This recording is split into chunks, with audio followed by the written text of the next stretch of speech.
À 94 ans, le vainqueur de Dien Bien Phu aime encore se présenter en tenue militaire.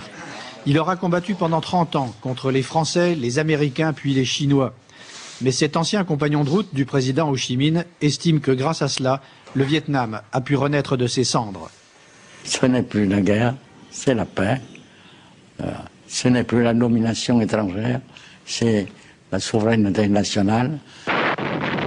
Une souveraineté conquise d'abord à Dien Bien Phu en 1954.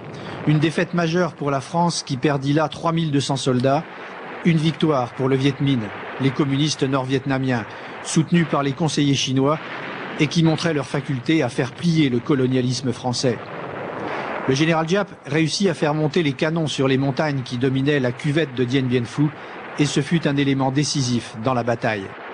Les canons étaient montés sur la colline et puis après étaient retirés et enfouis dans les caves. De ce balcon sur les rizières, les soldats du général Giap ont pu bombarder l'armée française, vulnérable dans la cuvette de Dien Bien Phu. Aujourd'hui, les tranchées conquises par ces hommes sont devenues le terrain de jeu des enfants.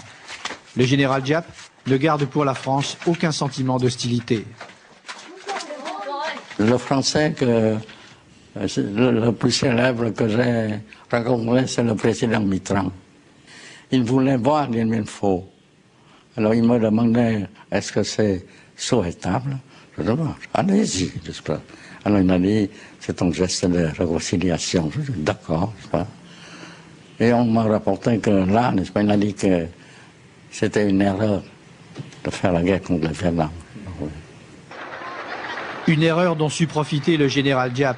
Par sa victoire à Dien Bien Phu, il força la France à demander un armistice et à commencer le démantèlement de son empire colonial.